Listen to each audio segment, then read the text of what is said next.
showtime. I think we are live. Yeah, It says we are. I know. Now I'm hoping to go live on Instagram as well, but I'm just not really sure how to do that. I'm thinking it's going to work. Here we go. I just got to click a button and it's all going to work. Oh, look at that. It's like magic. Yay! Oh, yeah, I see. Oh, I can turn this I'm on. thinking it's going to work. Okay, yeah. I'm You're live. multitasking. Yay, we did it. Well, welcome, Erin. Thank you so much for joining me. Erin has kindly agreed to stop looking at the snow in Florida.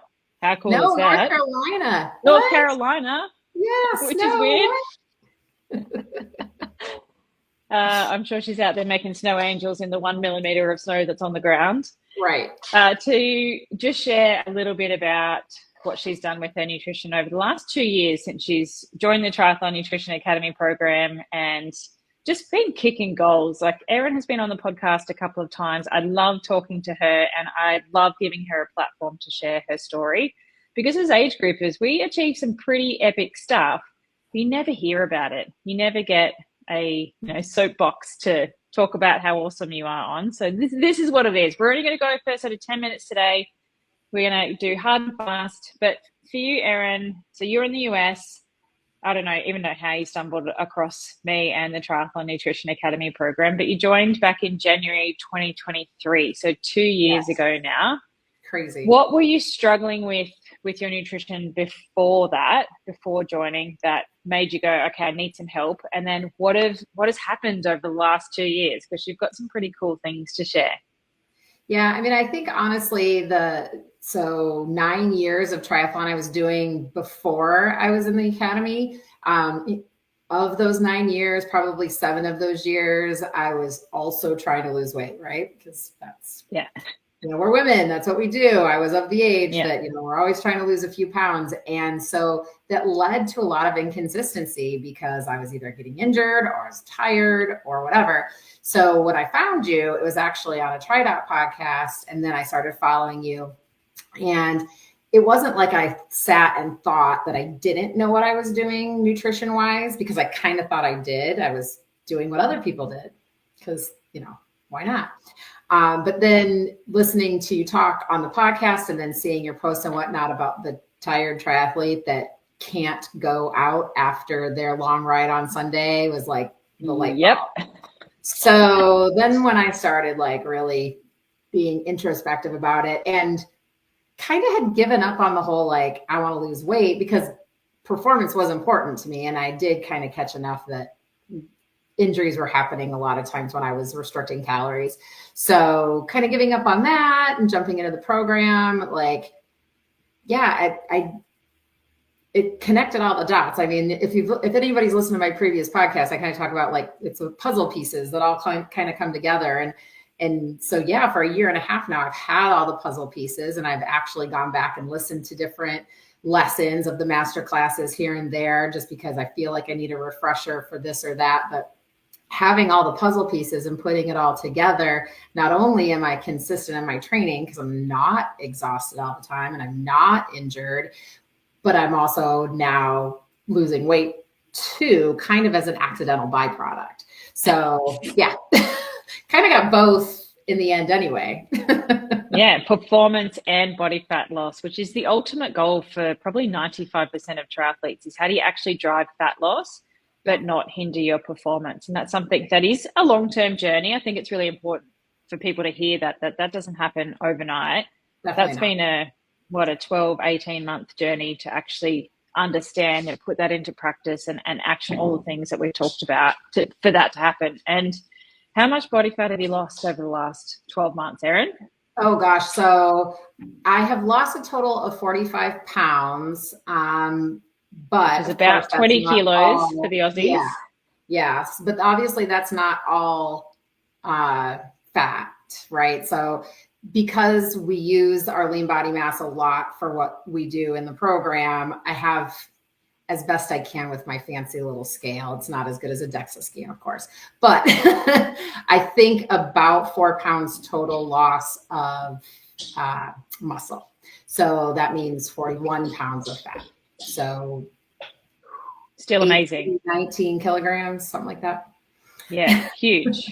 And And I didn't know this, but your husband's also lost a huge amount as well. And that's kind of a bit of a byproduct in that you're both doing it together, and he's benefiting from a triathlon nutrition program, even though he doesn't do triathlon. Right. No, yeah, I'm definitely periodizing for myself, but that means he's eating the same foods I'm eating most of the time. So yeah, he's had some great success too.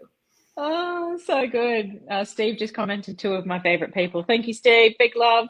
Hi, Yay. Steve. Yeah, which is massive. And so has he actively tried to do that as well, or is it literally just coming along for your ride and that's happened for him? Definitely he was actively trying to as well. So yeah, no, Okay. it was good. Yeah, that's amazing. And what's the goal from here? Like, is the goal for you to keep trying to drive a little bit of fat loss? Are you going to slow it down? What's the plans for 2025?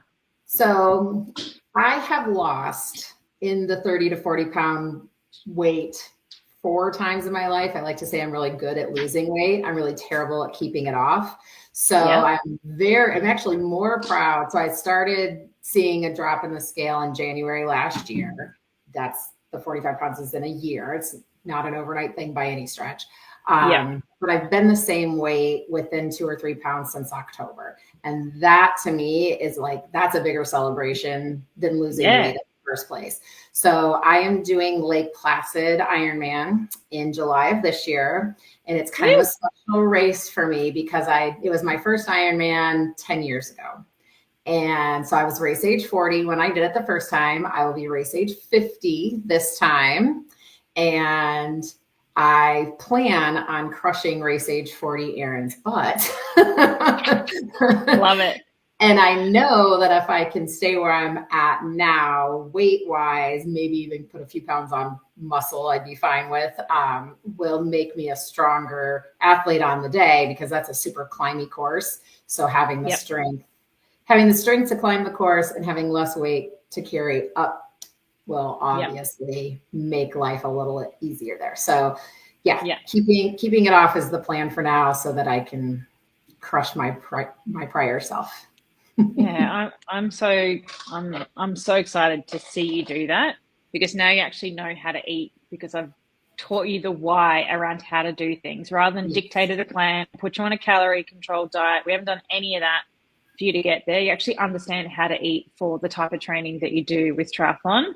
So I think if you've lost weight lots of times before, I have money on the fact that you'll keep it off this time, because you have so much more knowledge and understanding and the skills to be able to do that rather than diet, and back to normal.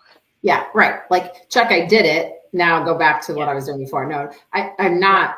I'm doing it to do better in my training and do better in my races. So that checkbox hasn't happened. Like I still need to do that every time. So I'm still very conscious in every workout to make sure I'm training my body how to handle the amount of carbs that I want to put in that I've learned that will work for me on race day. So I am going to go back and watch the Ironman Fueling, because in the 2 years I've been with you, I haven't done a full Ironman. So got to watch that master class again. Well, you also have access to power hours too with me in our alumni program. So we can always work through your full distance race nutrition plan, even though you didn't do that specifically for an event while you're doing the phase 1, 2, and 3. Yeah. The other thing that you're very humble about, which you've probably got sitting behind you, is the amount of bling that you've collected in the last little while. Have you got the special one sitting front and center there? Can we talk about that? So it's up on the white shelf there. So in the 2 years that I've become a little bit more consistent in my training, I was chosen for the year of 2023, but it was awarded this year the Aquabike Athlete of the Year by USA Triathlon. So I might have got some of these guys. Yeah. Just some handy things I have laying around my desk. That's definitely on the level of one of my proudest little awards that I have, for sure.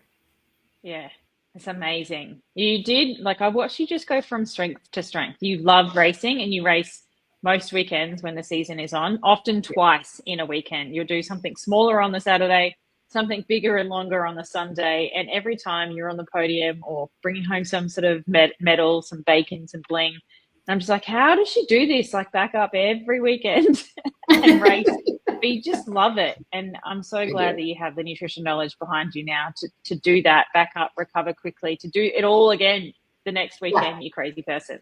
Yeah, because I mean, as you teach in the very first masterclass, recovery is the most important thing of all of that. And you got to recover quick if you're getting back out the next day. That is right. That is right. So how are you feeling now? So they were all the things you were struggling with. Give me some words to describe like what you're actually feeling in your body, in yourself now that you have nutrition under your wing. Energized, excited for the next workout. Even when it's a run, I can almost say.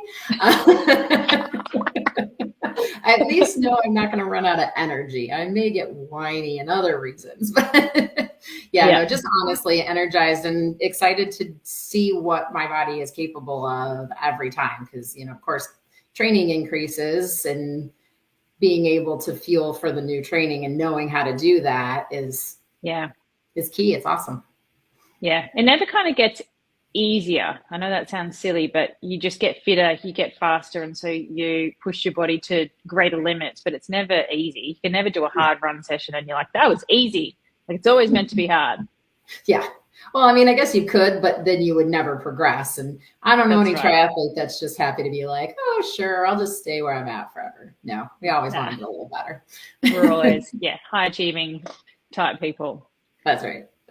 All right, awesome. Any advice for somebody that has been kind of watching along all week though, and being like, I'm thinking about it, I'm not really sure, it is an investment, is it actually worth it? What would you say to those people that have like got a sore butt from sitting on the fence? Yeah, I mean, I think the word investment is a super important word in that statement. It is an investment. It is a financial investment, of course, but it's also a time investment because you do have the lessons, but that investment pays off, and it is worth, just like most, I mean, if they're thinking about this, they're triathletes, right? Just like putting in your run training and putting in your bike training is worth it in the end, swim training, of course, too. It is definitely, it makes those three things easier for you because you're fueled to get them done. So yes, it is a worthwhile investment. That's what I would say. Yeah. 2 years later, I still believe that.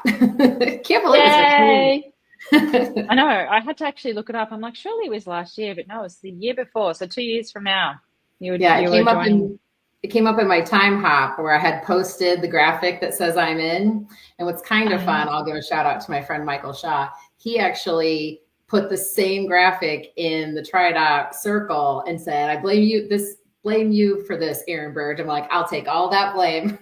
Yeah. So Michael's joined this time, and you said that he's been watching along for a while. There's another guy watching that's thinking about joining, and he told me his major reason is because he can't hold on to you on the bike anymore. I'm like, yes, that's the perfect reason why you should join. Yeah, exactly. Because I crush his soul every Sunday. Yeah, we can fix that. We can fix that. But I do like the competitive nature. All right, if you do want to dive in with us, jump in the deep end, wetsuit optional. Academy doors are open this week. They do close down on Monday morning, my time, which will be your Sunday afternoon/evening if you're in the US, depending on what time zone you're in, or Canada or the UK. We actually have athletes from all over the world in the program. We are fully global. I think I've got most continents covered, which is really exciting. That's awesome. Yeah, almost. I think I have to look at a map, but I think we've got one continent missing, but otherwise I think we're covered. That's awesome. Which is very, very exciting. So time zones and like location are not a barrier to actually getting some good support with your nutrition. So dietitianapproved.com/academy is the link if you want to join. I think I can probably chuck that up on screen there on Facebook. Yeah, there it is. Looks like it popped up. I don't think it's on Insta. It may be coming, but the link is, it is coming on Insta. The link is everywhere. And if you don't know where to go, just send me a DM. I can help direct you. Or if you've been watching along and you're still not sure if it's right or if it's going to help you reach the goals that you want to achieve this year, just send me an email, send me a DM. I'll be online all week and I can help go yep or nay and direct you elsewhere if it's not right fit for you either. All right. Thank you, Erin. Go and enjoy the snow. And I will see you at Power Hour next week. Sounds good. See you later. See you. Bye. Bye.